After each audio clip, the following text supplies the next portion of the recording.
Spirit, be here with me.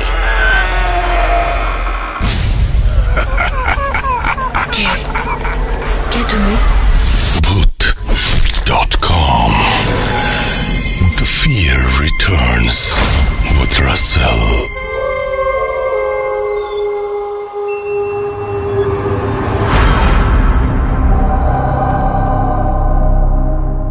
যেভাবে লেখা আছে আমি সেভাবেই পড়ছি।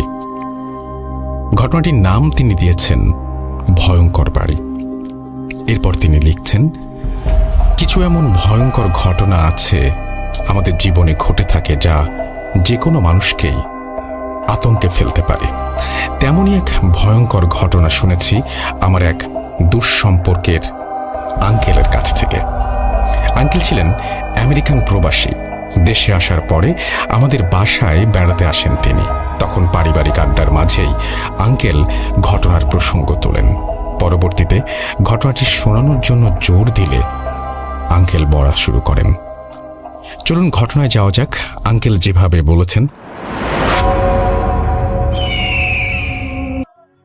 প্রায় 15 বছর আগের কাহিনী।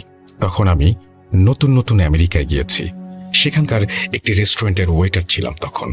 প্রথমে যেই বাড়িতে থাকতাম সেই বাড়ির মালিক হঠাৎ একদিন জানায় যে সে তার বাড়িটি ভেঙে ফেলবে।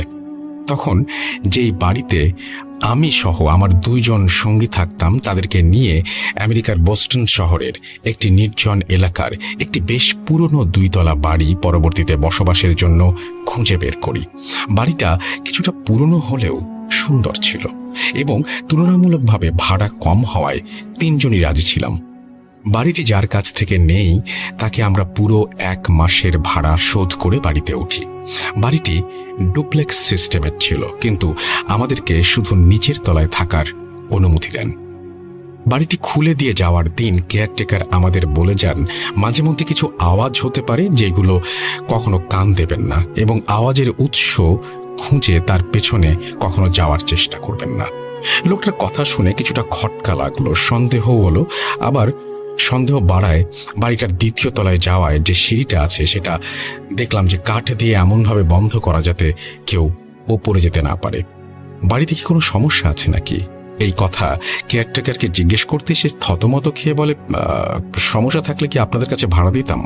তখন আমি বললাম, তাহলে ওপরে যাওয়ার সিঁড়ি বন্ধ কেন এবং কিসের আওয়াজের কথা বলছেন? কেয়ারটেকার বলল, ওপরের তলায় কিছু মূল্যবান জিনিসপত্র আছে, তাই কারো যাওয়ার অনুমতি নেই এবং আওয়াজ স্বাভাবিকভাবে আসতেই পারে, ওইগুলোতে কান দেবেন না। আমি এখন আসি, এই বলেই কেয়ারটেকার তাড়াহুড়ো করে চলে গেলেন। কিছুটা সন্দেহ থাকায় আমরা সেই সন্দেহ নিয়ে এই বাড়িটিতে থাকতে শুরু করলাম। প্রথম দিন ভালো কাটলো। ঘটনা শুরু হয় 2য় দিন থেকে। রাত 3টা এক বিকট আর্তচিৎকারে ঘুম ভেঙে যায়। হঠাৎ করে ঘুম ভেঙে যাওয়ায় শরীরে একটা কম্পন সৃষ্টি হয়েছে। বোঝার চেষ্টা করলাম কিসের আওয়াজ হতে পারে এটা। বুঝতে পারলাম অতিরিক্ত যন্ত্রণায় কাতর কোনো নারীর আত্মচিৎকার এটা।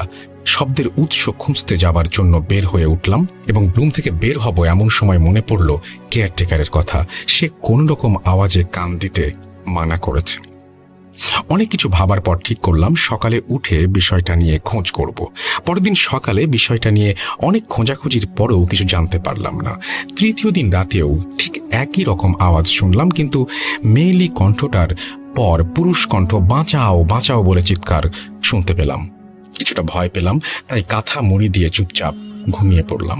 পরের দিন সকালে আমার এক সঙ্গীকে খুঁজে পাওয়া যাচ্ছে না। অনেক খোঁজাখুঁজির পর খেয়াল করলাম ওপরের তলার যে সিঁড়িটা কাঠের ব্যারিকেড দেওয়া সেটি পুরোপুরি ভাঙা। আমার আরেকজন সঙ্গীকে সাথে নিয়ে জলদি ওপরে উঠলাম। ওপরের ফ্লোরে উঠে দেখলাম রক্তে হ্যাচড়ানোর দাগ, যা একদম একটা রুম থেকে আরেকটা রুমে চলে গেছে। দাগ ফলো করে রুমটাতে ঢুকে যা দেখলাম তা দেখার জন্য আমরা প্রস্তুত ছিলাম না। দেখলাম আমার যেই সঙ্গীকে খুঁজে পাওয়া যাচ্ছিল না সে মেঝেতে রক্তাক্ত অবস্থায় পড়ে আছে। আমরা তাড়াতাড়ি তাকে নিচের তলায় নিয়ে এলাম এবং পুলিশ আর অ্যাম্বুলেন্স খবর দিলাম। আমার সঙ্গীর অবস্থা খুবই খারাপ, আইসিইউতে অ্যাডমিটেড হলো। পুলিশ আমাদের জিজ্ঞাসাবাদ করছে। আমি পুরো ঘটনা খুলে বলি। পুলিশ আমাকে বলেন, আপনারা যে এই বাড়িতে থাকতে এসেছেন, এটি তো একটি পরিত্যক্ত বাড়ি। এই বাড়ি ঘিরে অনেক ভয়ঙ্কর ঘটনা রয়েছে। পরে আমি বললাম যে কেয়ারটেকার তো আমাদের তেমন কিছু বলেনি। পুলিশ অফিসার বললেন, কিসের কেয়ারটেকার? এই বাড়ি দেখাশোনা করার কোনো লোকই তো নেই, এবং এই বাড়ির মালিক 7 বছর আগে মারা গেছেন। আর আপনারা যার কাছ থেকে ভাড়া নিয়েছেন, সে হয়তো কোনো প্রতারণা করে পালিয়ে গেছে আপনাদের সাথে। এসব শুনে মাথায় যেন আকাশ ভেঙে পড়ল। পরে বাড়িটি পুলিশ সিলগালা করে দিয়ে চলে গেল, এবং আমার সঙ্গী সুস্থ না হওয়া পর্যন্ত এই শহর ছেড়ে কোথাও যেতে না করলো আমাদের। প্রায় 1.5 মাস পর আমার সঙ্গী কিছুটা সুস্থ হলেন। পরে পুলিশ তার মুখে পুরো ঘটনা শুনতে এলো। তার সাথে ঘটে যাওয়া সেই রাতের ঘটনা সে আমাদের বলতে লাগলো। সেদিন রাতে সেও ওই আর্তনাদ শুনতে পায়, এবং সেই আওয়াজের উৎস খুঁজতে রুম থেকে বের হয় এবং বুঝতে পারে আওয়াজটি ওপরের তলা থেকে আসছে। সে ওপরের তলায় যাওয়ার সিঁড়ির সামনে যেতেই কেউ একজন গোঙানো আওয়াজ করে বলে, উঠে আমাকে একটু জল দাও। সে একটু সামনে এগোতেই তার ভেতরে কোনো এক অজানা শক্তি কাজ করলো, এবং সে সিঁড়ির মাঝের কাঠের ব্যারিকেড ভেঙে ফেলল। আর একটু ওপরে যেতেই সে একটি রুম থেকে গোঙানির আওয়াজ পেল। সেই রুমের সামনে আসতেই বিচ্ছিরি এক গন্ধ তার নাকে ভেসে এলো। আর একটু সামনে এগোতেই সে দেখতে পেল এক মুমূর্ষ নারীকে। এ কি অবস্থা তার! পুরো শরীর থেকে মাংস পচে গলে পড়ছে, এবং নারীটি তাকে দেখে একটু পানি দিতে বলল। এই দৃশ্য দেখে সে ভয়ে পেছন ফিরে এক দৌড় দেয়। এমন সময় সেই নারী ধপ করে তার সামনে চলে আসে, এবং সে নারীর সাথে ধাক্কা খেয়ে মাটিতে পড়ে যায়। কোনো মতে উঠে আবার পালাবার চেষ্টা করে, কিন্তু ভয়ঙ্কর নারীটি এইবার তাকে পুরোপুরি চেপে ধরে। এক প্রকার ধস্তাধস্তি হয় তাদের মাঝে, এবং অবয়বটা তাকে হাওয়ায় উড়িয়ে নিয়ে একের পর এক দেয়ালে আঘাত করতে থাকে। ফলে এক সময় শরীর ক্ষতবিক্ষত হয়ে এক পর্যায়ে রক্তাক্ত হয়ে সে জ্ঞান হারায়। পরে খোঁজ নেওয়ার পর আমরা জানতে পারি, বছরখানেক আগে এই বাড়িতে এক দম্পতি থাকতেন। সেই দম্পতির স্বামী তার স্ত্রীকে ফেলে আরেক মেয়েকে বিয়ে করে অন্য শহরে চলে যান, এবং সেই স্ত্রী এই বাড়িতে একদিন গুরুতর অসুস্থ হয়ে যত্নের অভাবে না খেতে পেয়ে ধুকে ধুকে মৃত্যুর কোলে ঢলে পড়ে। এই বাড়ি থেকে তার পচা লাশ উদ্ধার করা হয়। তারপর থেকেই এই বাড়িটিতে অস্বাভাবিক ঘটনা ঘটে, এবং কেউ থাকার চেষ্টা করলে খুব খারাপ অবস্থায় বের হতে হয়। শুনেছি এই পর্যন্ত 2 জনের মৃত্যুও হয়েছে এই বাড়িতে। তো এই ছিল ঘটনা। ভালো লাগলে পড়ে শোনাবেন। আমি অনেক দিন পর একটা চমৎকার ঘটনা পড়লাম আসলে, এবং এই ঘটনাটা পড়তে গিয়ে আমি কয়েকবার নিজে শিহরিত হয়েছি। আমি জানি না যে ওই বাড়িটি এখন কেমন আছে, সেই বাড়িতে যারা থাকে তারাই বা কেমন আছে।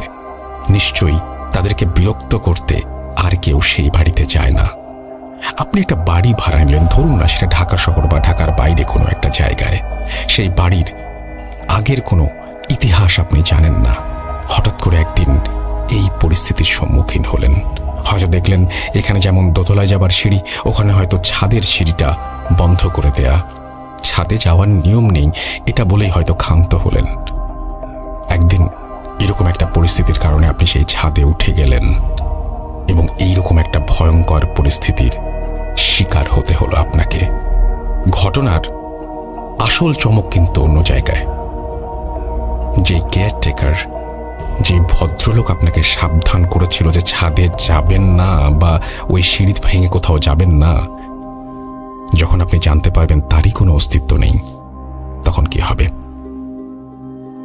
আপনি একটা বাসায় আছেন, নিচে এক দারোয়ানকে দেখেন, তিনি প্রতিদিন আপনার গেট খুলে দেন।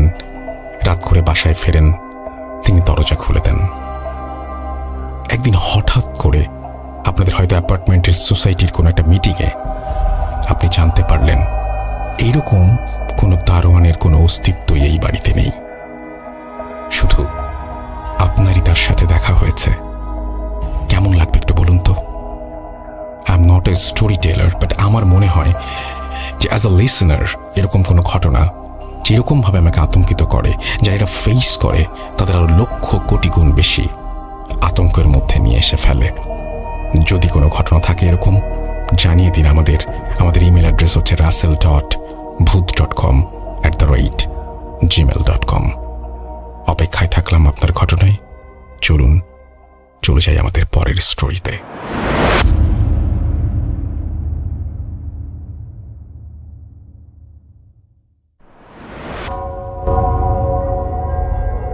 Spirit, be here with me.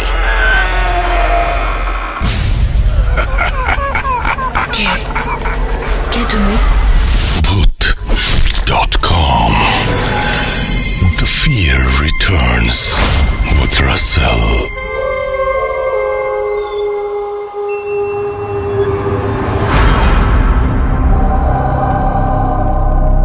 যেভাবে লেখা আছে আমি সেভাবেই পড়ছি। লিখছেন, আসসালামু আলাইকুম রাসেল ভাই, আপনি সবসময় ভালো থাকেন বলেই আপনি কেমন আছেন সেটা জিজ্ঞেস করলাম না। আমার নাম রবিউস সানি নুহাস। কিছুদিন আগে একটি ঘটনা পাঠিয়েছিলাম, আপনি সেই ঘটনা পড়ে শুনিয়েছেন বলে আবার ঘটনা পাঠানোর আগ্রহ পেলাম। আজকে আমি আমার ফুপাতো বোনের সাথে ঘটে যাওয়া একটি ঘটনা আপনাদের সাথে শেয়ার করব। ভালো লাগলে পড়ে শোনাবেন। ঘটনা শুরু করার আগে আমার আপুর নামটা বলে নেই। আমার আপুর নাম ইসরাত জাহান সাফিয়া। এটা আমার আপুর সাথে ঘটা একটি ঘটনা। আপু যেভাবে বলেছিল আমি ঠিক সেভাবে বলার চেষ্টা করছি।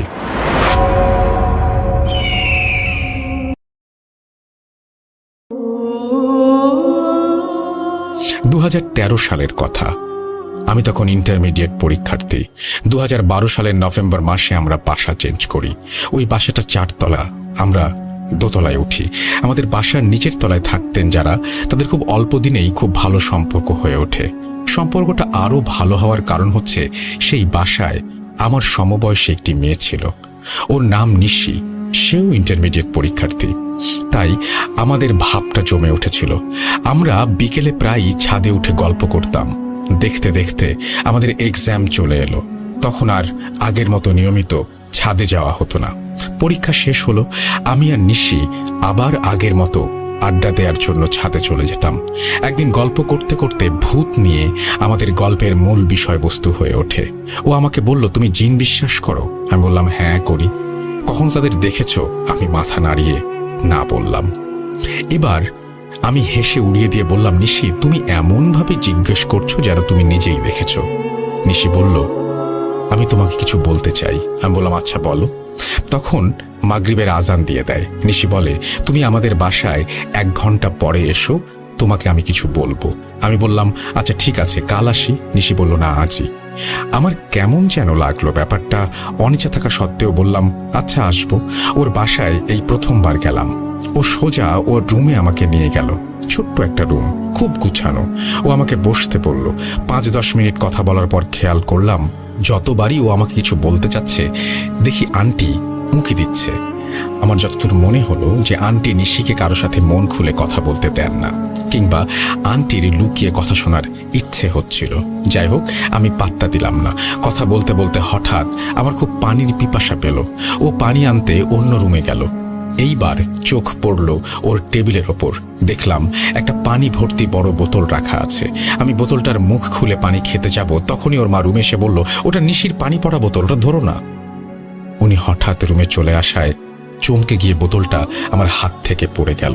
নিশি এসে বলল, কিছু হবে না, আমি দেখছি। মনে হলো আন্টি আমার উপর রেগে গেলেন।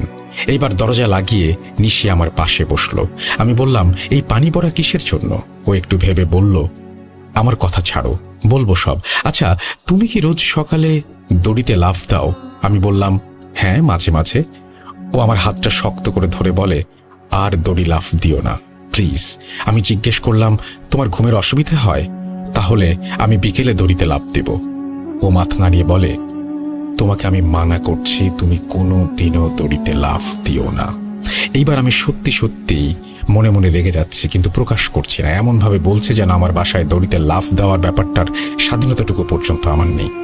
আমি দড়িতে লাফ দিলে ওর কি সমস্যা আমি বুঝতে পারছিলাম না। আমি বলি, দেখো কেন নিষেধ করছো যদি কোনো সমস্যা না থাকে? ও আমাকে থামিয়ে দিয়ে বলে, তোমার সমস্যা হবে, কষ্ট হবে। আমি তোমাকে রিকোয়েস্ট করছি প্লিজ সাফিয়া, আমি তোমার ভালো চাই। এইবার আমি রেগে গিয়ে ওর হাতটা সরিয়ে বললাম, হয় নিষেধ করার কারণটা বলো, আর না হলে আমাকে মানা করো না। আমি বাসায় গেলাম। পেছন থেকে অবশ্য ও কয়েকবার ডেকেছিল, আমি পাত্তা দেইনি। রাতে খুব খারাপ লাগছিল। ওর সাথে ওইভাবে কথা বলাটা ঠিক হয়নি আমার। ভেবেছি কাল ছাদে দেখা হলে সরি বলে দেব, কিন্তু ওকে আর আমি পরের দিন ছাদে পাইনি। তাই সোজা তার বাসায় গেলাম। দেখি বাসায় 7 তলায় তালা মারা। মার কাছে শুনতে পাই ওরা গ্রামের বাড়ি গিয়েছে। ভাবলাম তাহলে পরে দেখা করে নিব। এদিকে আবার শুরু করলাম দড়িতে লাফ দেয়া। ভাবলাম ওরা বাসায় নাই, ওদের আর সমস্যা হবে না। ইচ্ছে মতো দড়িতে লাফ দিতাম।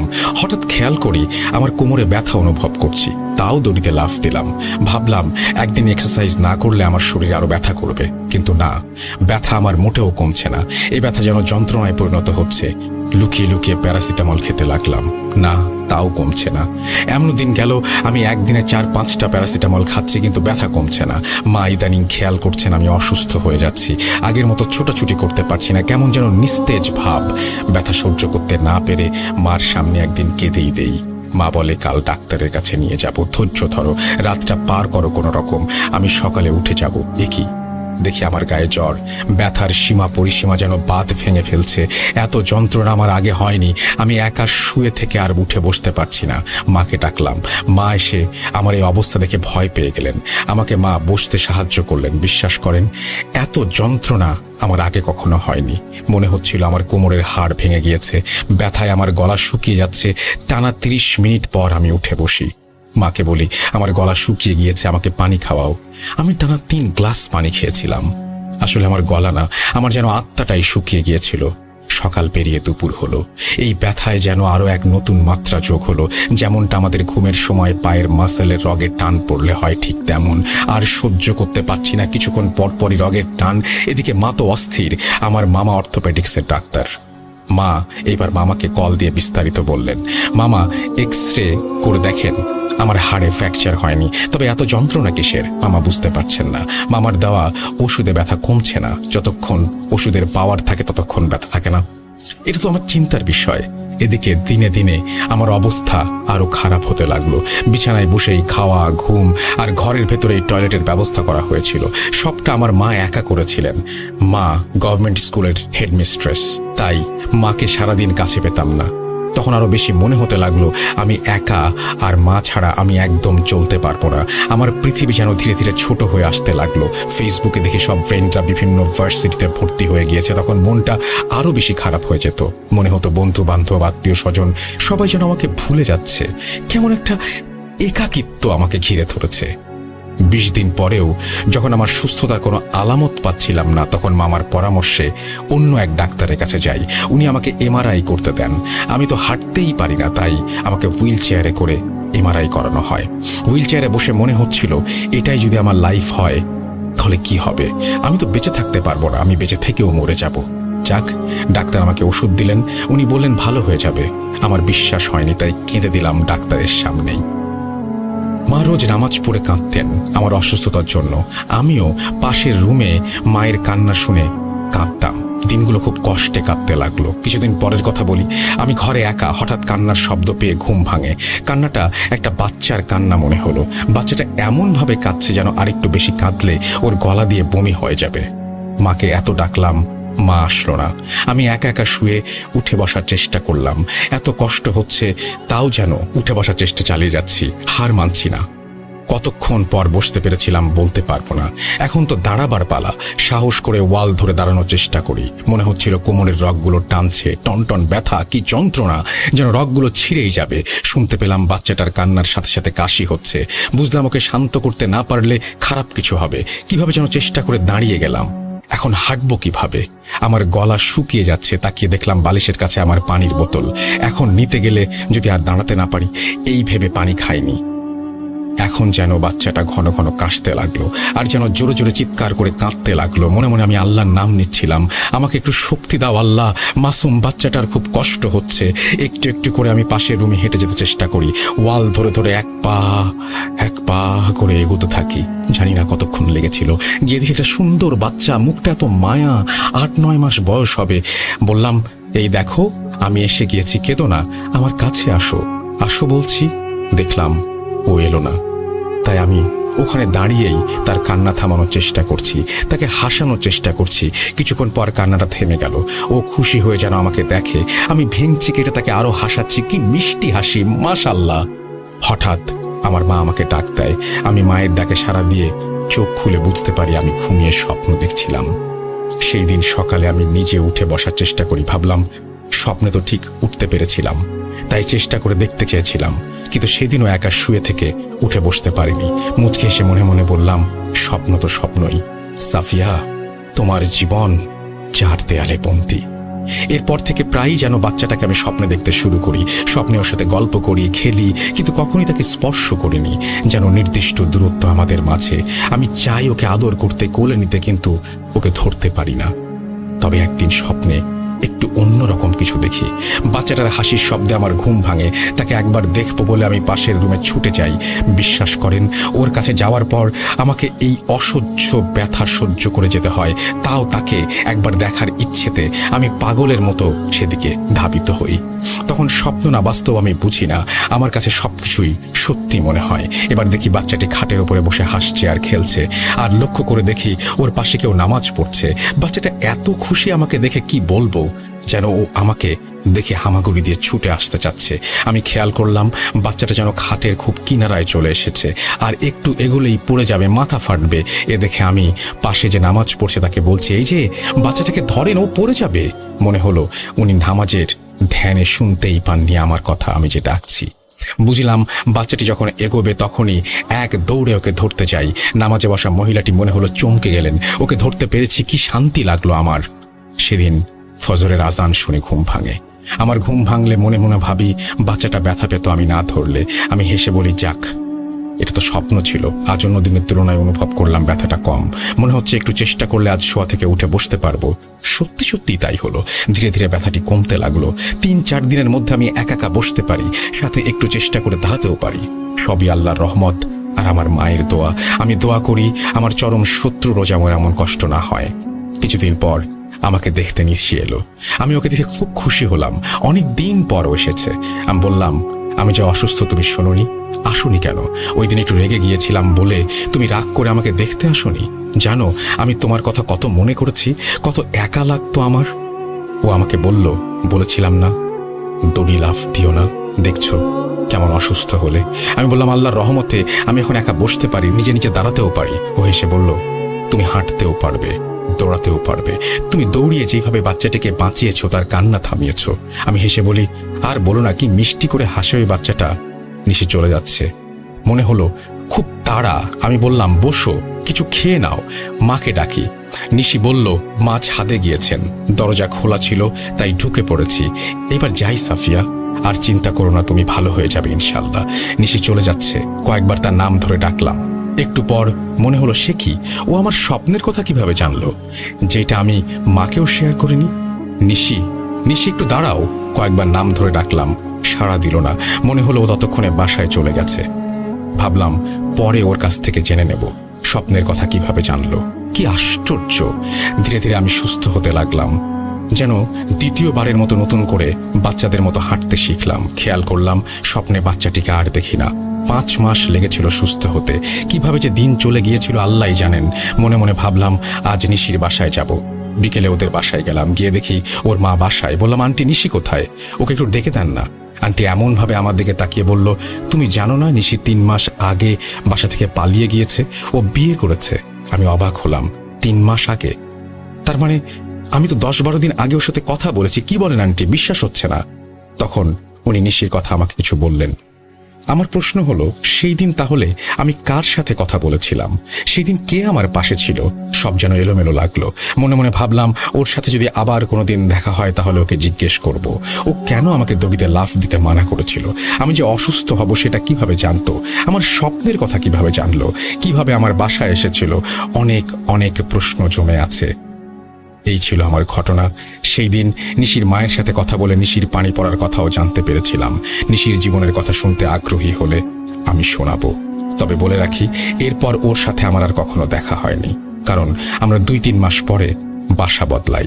আসলে সৃষ্টিকর্তার উপর সবসময় ভরসা রাখতে হয়, তাই মাঝে মাঝে নিজে সান্ত্বনা দেই, আল্লাহ আমায় স্বপ্নে হয়তো পরীক্ষা করেছিল, পরীক্ষায় বাচ্চাটির খারাপ চাইনি বলেই হয়তো আমি আল্লাহর পরীক্ষায় উত্তীর্ণ হতে পেরেছি।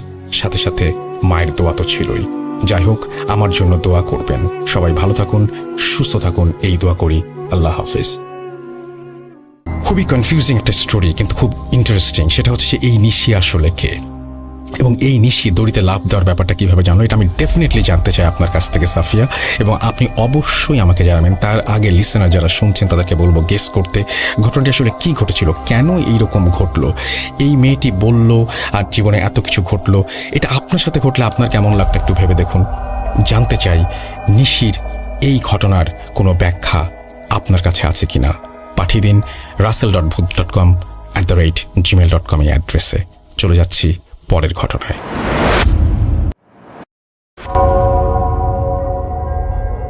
Spirit, be here with me.